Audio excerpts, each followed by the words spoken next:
FIFA विश्व cup खत्म हो चुका है। स्पेन नई चैंपियन बनी है। न्यूयॉर्क में फाइनल में खेले गए मैच में पिछली चैंपियन अर्जेंटीना को 1-0 से हराकर विश्व कप पर कब्जा जमाया। हालांकि स्कोर लाइन वो नहीं दर्शा रहा है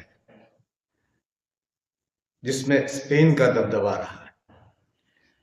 अर्जेंटीना के गोलची ने कुछ कमाल के बचाव नहीं किए होते तो जीत का अंतर और भी होता। उस पर चर्चा फिर कभी।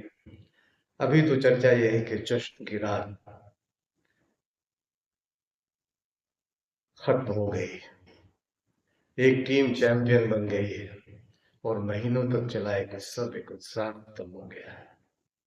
स्पेन दूसरी बार चैंपियन बनी, लेकिन कई बातें ऐसी होती हैं जो इतिहास का हिस्सा बन जाती है।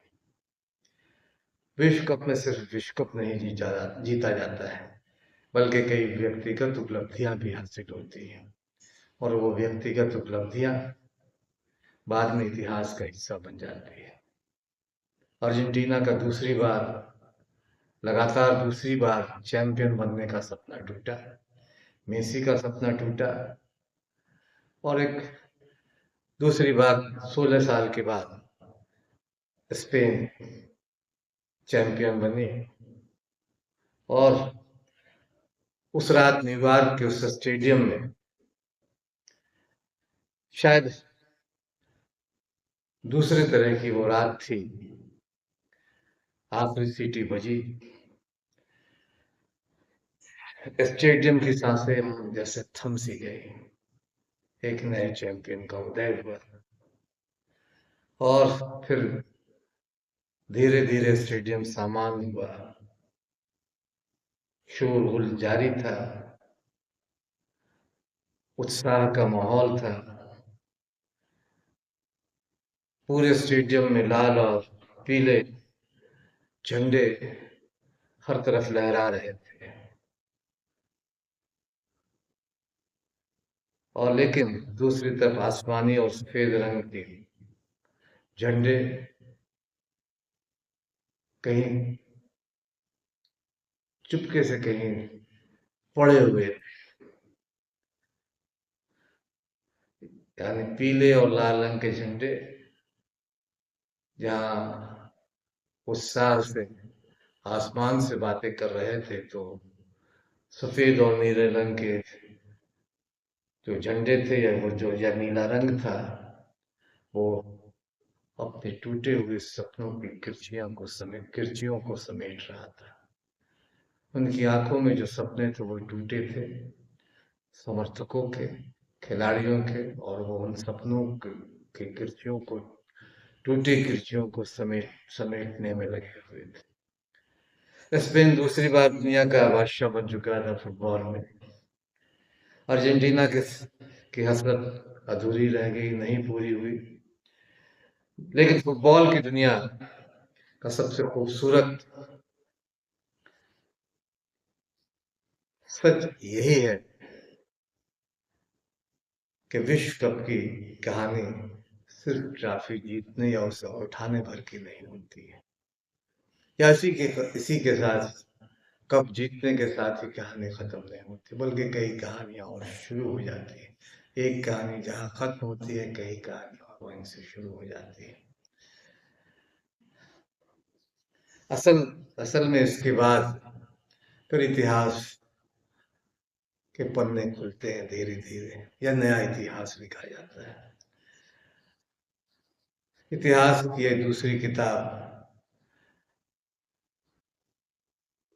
उसी के बाद खोला जाता है। वह किताब जिसमें उन खिलाड़ियों के नाम दर्ज होते हैं जिन्होंने विश्व कप को ऊंचाई दी, जिन्होंने पूरे टूर्नामेंट में, पूरे आयोजन में, पूरे विश्व कप में अपने खेल से फुटबॉल को महज 90 मिनट का खेल नहीं रहने दिया, या महज 90 मिनट का मुकाबला नहीं रहने दिया, बल्कि जज्बात, हुनर और जुनून का सबसे बड़ा सबसे बड़ी दास्तान बना दिया, या उसे यूं भी कह सकते हैं, अगर अंग्रेजी में कहें कि फेरी टेल जिसे बना दिया।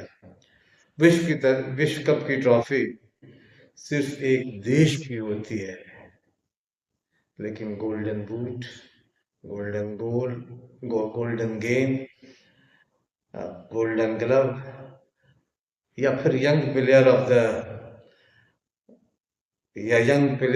ऑफ द टू विश्व कप, यानी विश्व कप के सबसे युवा खिलाड़ी, और फिर उसके बाद फेयर प्ले का जो सम्मान मिलता है, वे सब ये अवार्ड सिर्फ एक देश का नहीं होता है, बल्कि ये अवार्ड पूरी दुनिया का होता है, और जिसमें फुटबॉल का खेल अपनी पूरी शिद्दत, पूरी ऊर्जा के साथ नजर आता है कि फुटबॉल दरअसल दुनिया का सबसे खूबसूरत और आध्यात्मक खेल है, जहाँ गेंद रागों की तरह लहरों पे खेलती, लहरों की तरह उठती है और फिर ज्वार भाटे में तब्दील होती है।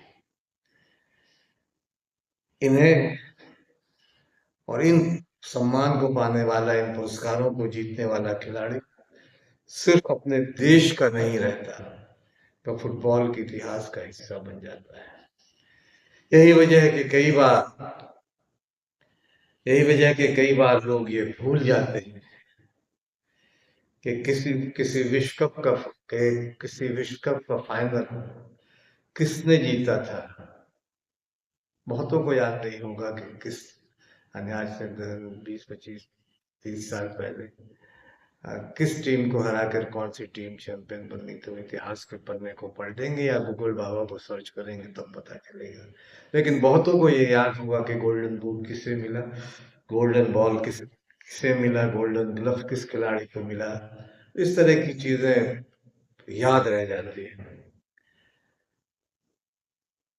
तो ये एक फर्क जो है कप जीतने में और सम्मान पाने में, ये तो लोग जो है या फुटबॉल के समर्थक इन बातों को याद रखते हैं, ये वो भूल जाते हैं कि कौन सी टीम ने कब किसे कहाँ फाइनल में हराया था, या फाइनल किन टीमों के बीच खेला गया था। हालांकि फुटबॉल की दीवानगी जिस तरह की, उसमें बहुतों को ये बहुत सारे लोग ये याद भी रखते हैं, लेकिन दरअसल इससे ज्यादा कहीं उस सम्मान को याद रखते हैं कि उन्हें आज यानी लेकिन बहुत सारे लोगों को ये याद रहता है कि उस विश्व कप पे का सर्वश्रेष्ठ खिलाड़ी कौन था, सबसे ज्यादा गोल किसने किए थे, और किस गोलकीपर ने गोल पोस्ट में बेहतरीन बचाव किया था, और अपनी टीम के अंतिम किले को अभेद्य बना दिया था। स्पेन ने अर्जेंटीना को 1-0 से हराकर विश्व कप 2026 की ट्रॉफी अपने नाम कर ली। लेकिन ट्रॉफी उठाने के चंद ही लम्हे बाद, कुछ ही देर बाद मंच पर एक एक कर वो सितारे आते हैं, वो प्रतिभाशाली खिलाड़ी आते हैं जिन्होंने विश्व कप की ऊंचाई थी, और इस पूरे टूर्नामेंट को अपनी प्रतिभा, अपने जुनून, अपने जज्बे से बड़ा बनाया। इन पुरस्कारों के पीछे एक मुस्कान थी, लेकिन उस मुस्कान के पीछे सालों की मेहनत, तपस्या भी थी। कोई बचपन से इस का इंतजार कर रहा था, न जाने लंबे समय से, कब से, कि वो कभी दुनिया का बेहतरीन फुटबॉल खिलाड़ी बनेगा। और जिसने बचपन से विश्व कप को अ, विश्व कप का को होते देखा है, उसकी आंखों में सपना कई बार उसको अपने आंखों में सपने को लगातार बसाया होगा। तो वो और लंबे समय से इंतजार कर रहा था। तो किसी ने हार के दर्द के बीच अपने व्यक्तिगत प्रदर्शन से दुनिया का दिल जीता। सबसे पहले बात उस सम्मान का जिसे विश्व कप का सबसे बड़ा व्यक्तिगत सम्मान या पुरस्कार माना जाता है, वो है गोल्डन बॉल। हालांकि बहुत सारे लोग इससे हो सकता है कि एग्री ना करें, इसे ना माने और वो गोल्डन बूट को ज्यादा बड़ा सम्मान माने, लेकिन फुटबॉल के जगत में गोल्डन बॉल सबसे बड़ा सम्मान माना जाता है। यह सिर्फ सबसे बड़े खिलाड़ी का पुरस्कार नहीं, बल्कि पूरे टूर्नामेंट की जो पूरे सम्मान नहीं, बल्कि पूरे टूर्नामेंट की आत्मा,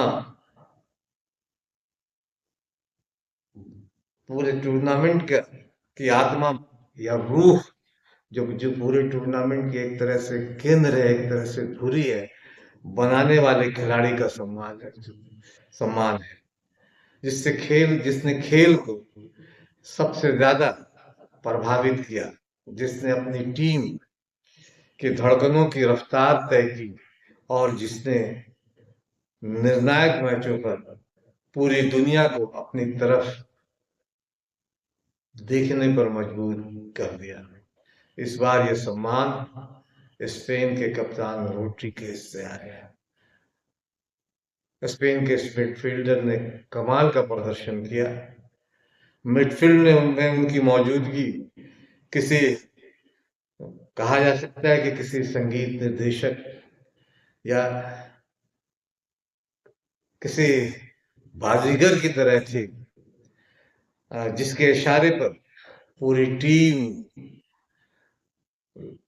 लय में चलती थी, लय में लहराती थी, लय में हमले बनाती थी, लय में विपक्षी टीम पर को परेशानी में डालती थी, या पूरे एक संगीत की लहर की तरह वो पूरी टीम खेलती थी। स्पेन के दूसरे विश्व कप के पीछे अगर कोई सबसे मजबूत धुरी थी तो वह रोड्री ही थे। हालांकि इस बात को लेकर बहुत मतभेद भी है कि रोड्री को ये गोल्डन बॉल क्यों दिया गया, इसे लेकर बहुत सारे अगर मगर भी है, बहुत सारे खेल पंडितों का मानना है कि मेसी को ये पुरस्कार मिलना चाहिए था, क्योंकि उन्होंने न सिर्फ 8 गोल किए बल्कि 4 असिस्ट भी किए गोल करने में, जबकि रोड्री के नाम में तो कोई गोल है ना कोई असिस्ट है, लेकिन अपनी टीम को उन्होंने चैंपियन बनाने में महत्वपूर्ण भूमिका निभाई। गोल्डन बॉल का इतिहास भी कम दिलचस्प नहीं, उनके इतिहास की अगर जानकारी लें, इसकी शुरुआत 1982 के स्पेन विश्व कप से हुई थी। तब पहली बार यह तय किया गया कि विश्व कप केवल विजेता टीम का नाम याद रखने के लिए नहीं, बल्कि उस खिलाड़ी को भी हमेशा याद रखने के लिए उसे सम्मान, एक पुरस्कार दिया जाए जो पूरे विश्व कप में अपनी प्रतिभा से दुनिया को कायल करता हो। और फिर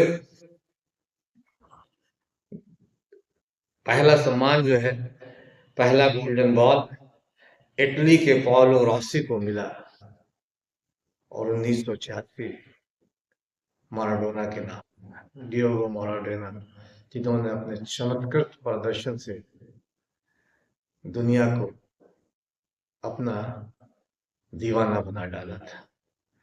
1986 में इस पुरस्कार को पाने के बाद गोल्डन बॉल माराडोना को मिला और इस पुरस्कार को ने उन्हें इतिहास पुरुष बना दिया। माराडोना आज एक किंवदंती बन गए हैं। हर वो खिलाड़ी उनमें अपना आदर्श, अपना आइडियल देखता है।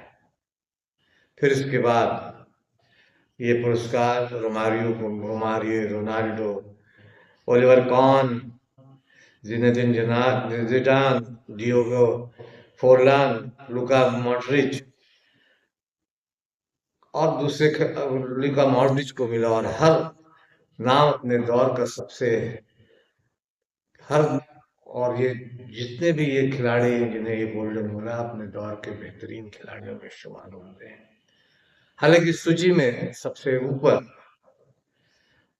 जो खिलाड़ी है वो है जो अपनी चमक लगातार बिखेर रहा, और शायद अगले विश्व कप में हम उसकी चमक ना देख पाए, और वो है अर्जेंटीना के लियोनेल मेसी, जिन्होंने 2 बार गोल्डन बॉल जिन्हें मिला, ये सम्मान 2 बार मिला।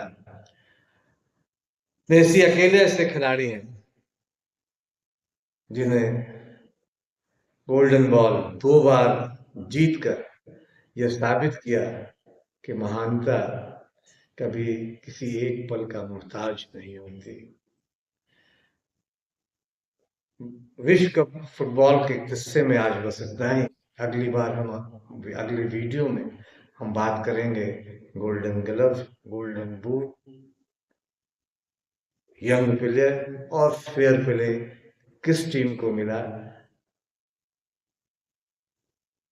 अंत में बादल बमराजा को अगर अभी तक आपने